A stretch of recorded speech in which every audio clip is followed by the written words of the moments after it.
वनस्पतीलाही भावना असतात. हा क्रांतिकारी शोध ज्यांनी लावला त्या थोर भारतीय शास्त्रज्ञ जगदीशचंद्र बोस यांच्या जीवनावर आधारित एक दंतकथा खरोखरच अतिशय सुंदर अशी आहे.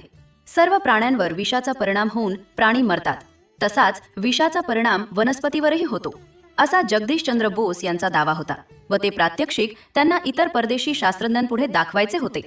जगदीशचंद्र त्यासाठी एका अत्यंत जहाल विषाचा वापर करणार होते. इतके जहाल की त्या विषाचा आपल्या जिभेला नुसता स्पर्श जरी झाला तरी मनुष्य तात्काळ मरू शकतो. एका काचेच्या भांड्यात ते विष 1-2 रोपटे अशी प्रयोगाची मांडामांड झाली. जगदीशचंद्रांनी हा प्रयोग याआधी अनेकदा करून पाहिला होता, त्यामुळे त्यांना त्याची 100% खात्री होती.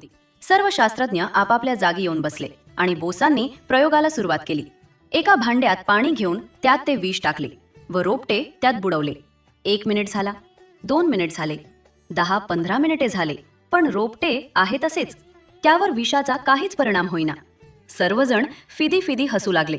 त्यांच्या प्रयोगाची मस्करी उडवू लागले. काय झाले? बोसांना काहीच कळेना. अचानक त्यांनी विषाची चिमूट भरली व तोंडात टाकू लागले. सर्वांनी त्यांना अडवले, बोस असे करू नका, पण त्यांनी मात्र ती चिमूट तोंडात टाकलीच. आता बोसांचे काही खरे नाही असेच सर्वांना वाटले.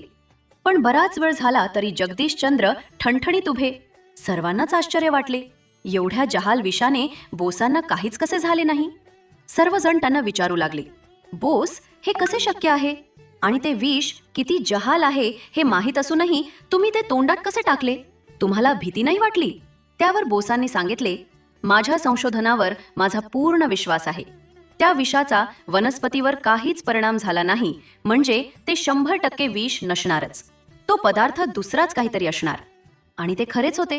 बोसांच्या काही शत्रूंनी बोसांची फजिती व्हावी, बदनामी व्हावी म्हणून त्यांनी विषाची वाटी बदलून त्या ठिकाणी दुसरा पदार्थ ठेवलेला होता. आपल्या प्रयोगाची खात्री होतीच म्हणून तर विषाची परीक्षा पाहण्याची हिम्मत केली. याला म्हणतात खरा आत्मविश्वास.